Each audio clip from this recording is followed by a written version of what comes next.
Egos are fragile things, more fragile than the people who wield them. They shatter at the slightest blow, crack under the weight of even a passing challenge. When faced with your strength, your defiance, the core of their identity crumbled. It wasn't your presence alone that did it. It was your refusal to bend, to bow, to shrink into the shape they demanded. That kind of resilience terrifies the weak. Strength held firm in the face of their games left them with nothing to cling to but their own broken pride. Pride feeds on dominance, on control, and your existence robbed them of both. Every word you spoke, every step you took, was a threat to the delicate balance they worked so hard to maintain. Their ego was built on being the biggest presence in the room, the loudest voice, the heaviest shadow. But your strength, calm, quiet, unyielding, was a storm that swept through, revealing their grand illusions for what they were: smoke, mirrors, and lies. You didn't play their game, and that was your ultimate power. The strongest people don't have to raise their voices. Your silence cut sharper than their loudest insults. It wasn't just what you did, it was what you didn't do.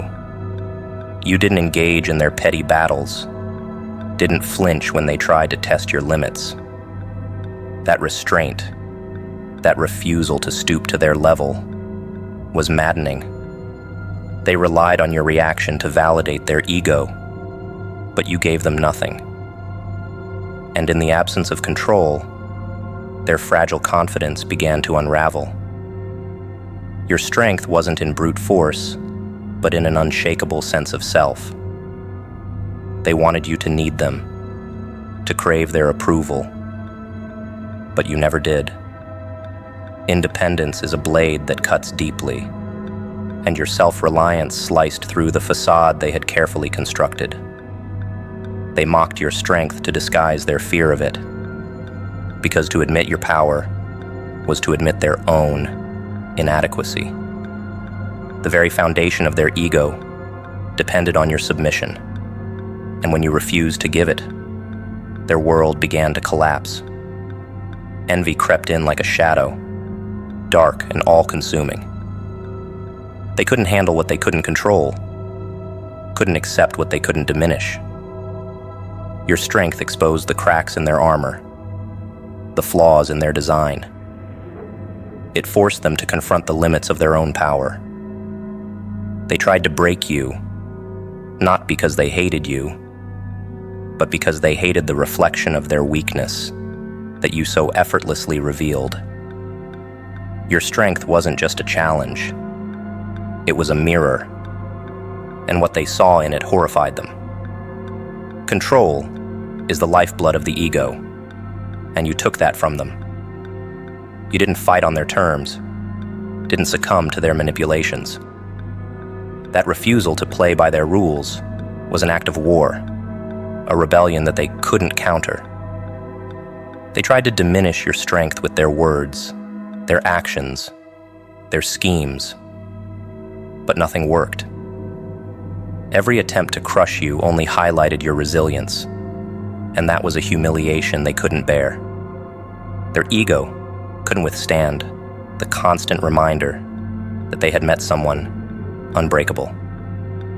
In their eyes, strength meant power over others, domination through fear. But your strength was different.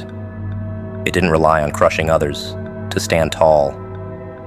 It was internal, a force born from enduring, from knowing who you were and never apologizing for it. That kind of strength is rare, and rare things are often misunderstood. They called it arrogance, defiance, stubbornness. But deep down, they knew the truth.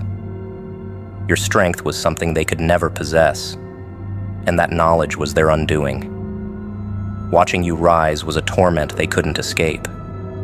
Every step you took forward, every achievement, every moment you stood tall in the face of their attempts to tear you down, It all chipped away at the foundations of their ego.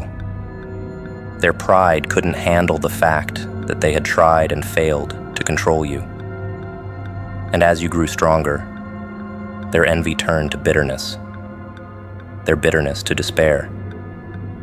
They couldn't admit it, but your strength became the ghost that haunted them, a constant reminder of their own weakness.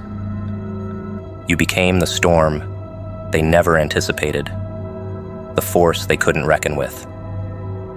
They wanted to break you, but your strength wasn't something that could be broken.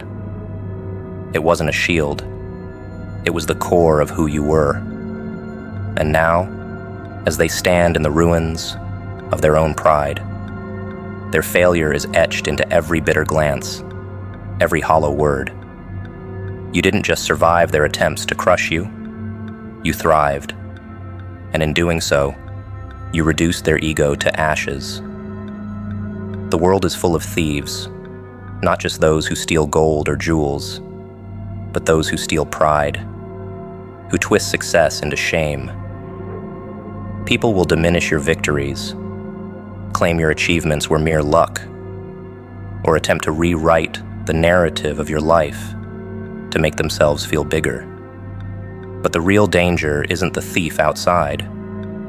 It's the one within, the voice that questions your worth, that doubts whether you deserve the things you've fought for, that whispers insidious lies about how you're not enough. That voice, if left unchecked, will do the job better than anyone else ever could. Success makes you a target. Those who lack the ambition to build something of their own find joy in dismantling what others have created. They'll chip away at your accomplishments, frame them as insignificant, as though tearing you down will somehow lift them up. But no one can take away what you refuse to relinquish. Your victories, no matter how small, are monuments to your resilience, your defiance, your strength. They are yours, forged in fire, paid for with your effort and your blood. Protect them as fiercely as you would protect your life, for they are one and the same. The world loves to turn success into something shameful, to make people apologize for their wins. Humility, they call it, though it's nothing more than an excuse to shrink yourself to fit into the small boxes others have built for you. But shrinking serves no one, least of all yourself. Your accomplishments are not accidents, not gifts. They are the result of your will, your refusal to break under pressure, your relentless pursuit of what others deemed impossible. To downplay that is to insult everything you've endured, every obstacle you've overcome. The inner thief, the one who doubts, who questions, who fears, feeds on those external voices. Every time someone diminishes your accomplishments, that voice grows louder, more insistent. It whispers that they might be right, that maybe you were just lucky, that maybe you don't deserve the things you've worked so hard for. But luck doesn't build legacies. Luck doesn't endure sleepless nights, endless sacrifices, relentless criticism. Only strength does that, and your strength, your achievements, are undeniable, unless you allow them to be. To protect your accomplishments, you must first protect your mind. The thoughts you entertain, the stories you tell yourself, shape the way you view your victories. If you allow doubt to creep in, if you let those external voices become internal, you risk losing everything you've built. People will always try to tear you down. That's a given. But the real battle is within. The real challenge is silencing the voice that seeks to take away what's rightfully yours. Your achievements are not just milestones. They are weapons, sharp and unyielding. Each one is a testament to the battles you've fought and won, the moments when giving up would have been easier, but far less satisfying. People will try to disarm you, to dull the edges of your accomplishments, to make them seem less threatening. But a dull blade is useless, and your victories are not meant to be hidden or softened. Let them shine. Let them cut. Let them remind the world of who you are and what you've done. There is power in refusing to apologize for your success. Those who mock your accomplishments are often those who lack their own. Their envy, their bitterness, is not your burden to carry. Let them scoff. Let them diminish. Their words hold no power unless you allow them to. Stand tall in the face of their ridicule, for every sneer is an acknowledgement of your strength. Your achievements are proof that you dared, that you succeeded where others failed. No one can take that from you unless you let them. Protecting your accomplishments is not arrogance, it is survival. The world is full of people who will try to erase your legacy, to rewrite your story so that it fits their narrative. But your story is yours alone. Your victories are not up for debate, not subject to anyone else's interpretation. Guard them, celebrate them. Let them be the foundation upon which you build even greater things. And when others try to take them away, remind them and yourself that those victories were earned, not given, and that they are yours to keep. When we remove ego, we're left with what is real. Ego is the great illusionist, a master at crafting shadows and calling them substance. It hides behind achievements, disguises itself as pride, and whispers that strength is measured by domination, not resilience. But ego is not strength. Ego is fragile, a hollow shell that cracks under the weight of reality. To strip it away is to face the raw, unvarnished truth of who we are. That terrifies most people, but not you.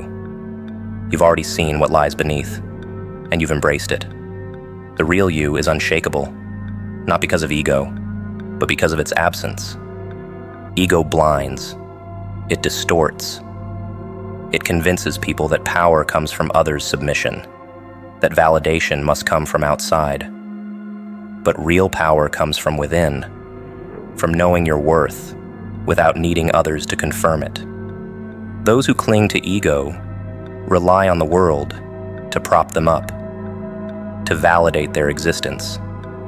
And when the world fails them, as it always does, they crumble.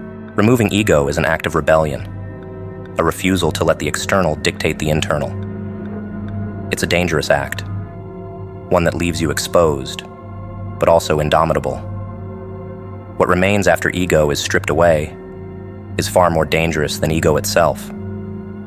Ego feeds on fear, on the need for control, but without it you are free. Free to face yourself without pretense, free to stand tall without the need for applause. Those who mocked you, who tried to tear you down, relied on their egos to sustain them. Their pride was their armor, and when it shattered, they were left with nothing. You, however, stand untethered, unburdened by the need for anything but your own conviction. Removing ego reveals strength that ego could never provide. It's not the loud, boastful kind of strength that demands attention, but the quiet, steady kind that commands respect. Those who saw your strength mistook it for arrogance because they could not fathom confidence without ego. But your confidence was never about them. It was about knowing yourself. Their envy, their attempts to diminish you, were born from their own fragile egos. They couldn't understand that what they mocked wasn't ego. It was authenticity. Ego is the mask most people wear to hide their insecurities. It's a shield, not a sword, and it shatters the moment it's tested. When people tried to challenge you, They expected to find weakness hidden beneath your strength. But there was no weakness, no mask to tear away. What they found was real, solid, unbreakable. They lashed out because your lack of ego exposed their own. Without ego, there is no facade, no illusion, only the undeniable reality of who you are. Those who depend on ego to define themselves will always fall when it fails them. Ego demands constant feeding, praise, attention, control, and when it's denied, it withers. People who rely on it are trapped in a cycle of needing and never having enough.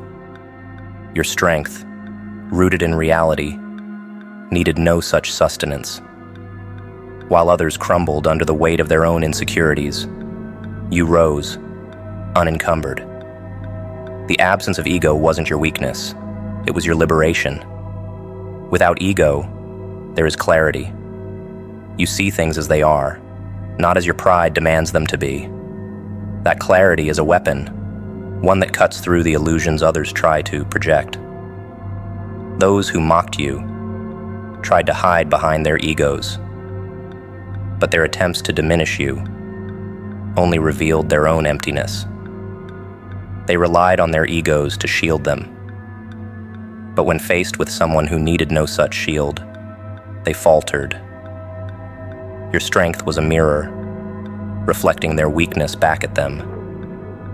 Ego creates enemies, turns allies into rivals, and breeds envy where there should be admiration.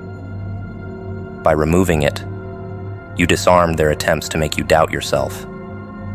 Their ego couldn't comprehend your strength, couldn't handle the idea that you could exist without the need for validation. And as their egos shattered, so did their perception of power. You showed them that real strength isn't about dominance. It's about authenticity, about standing firm in who you are, without the need for approval. Ego and love can never coexist. Ego craves control, and love demands surrender. The two cannot share the same space, for their needs are diametrically opposed. Ego builds walls, fortresses of pride and self-preservation, while love asks for vulnerability, a lowering of those defenses. Love seeks connection. Ego thrives on separation. Those who cling to ego cannot truly love. Their hearts are too wrapped in the chains of self-importance to open fully. And yet, they pretend, speaking the words, mimicking the gestures, without ever feeling the depth. Their imitation of love is hollow, a reflection of their need to conquer, not to connect. Where ego thrives, love withers. Ego whispers of power, of dominance, of bending others to its will.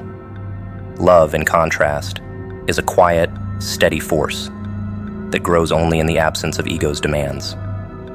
Ego demands to be fed. Love asks to be given freely. Ego seeks validation, while love exists without it.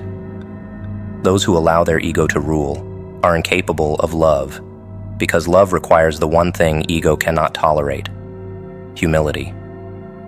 And so, their relationships become battlegrounds, not sanctuaries.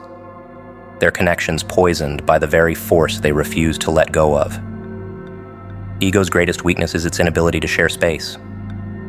It must always be the loudest voice, the center of attention, the driving force. Love, on the other hand, thrives in the quiet spaces, in the moments where ego is silent. But silence terrifies the ego, for in it lies the risk of being forgotten. Ego must constantly assert itself, constantly demand acknowledgement, and in doing so, it smothers the very things that could bring genuine connection. Love cannot breathe in the suffocating atmosphere of ego's constant need for recognition. Those ruled by ego will never understand the beauty of love untainted by self-interest. To love without ego is to give without expectation, to share without seeking anything in return. But ego is transactional. It gives only to gain. It cannot comprehend love as a selfless act. Because ego's very existence depends on being the center of its own universe. When love enters the picture, ego feels threatened, overshadowed, diminished. And so, it lashes out, sabotaging what could have been beautiful in an effort to maintain its fragile dominance. Ego fears love because love cannot be controlled. It is wild, unpredictable, and unyielding to ego's attempts to shape it. Love asks for trust, for surrender, for letting go of the need to dominate. Ego cannot comply. To do so would be to admit weakness, to give up the illusion of control. And so, those who choose ego over love find themselves alone, their relationships hollow and transactional. They may call it love, but it is nothing more than a performance, a shadow of what love truly is. Ego turns love into a weapon. It twists affection into manipulation, turns vulnerability into a game of power. Where love seeks to unite, ego seeks to divide, to use the connection as a tool for its own gain. Those who let their ego lead their relationships reduce love to a currency, something to be traded, hoarded, or withheld. And in doing so, they destroy the very essence of what makes love powerful, its ability to transcend, to heal, to create bonds that ego could never understand. The absence of ego in love is its greatest strength. Without ego, love becomes pure, untainted by the need for validation or control. It exists as a force unto itself, independent of circumstance, free from the shackles of expectation. But those who cling to ego will never know this kind of love. They will chase power, seek control, and call it love. But their hearts will remain empty.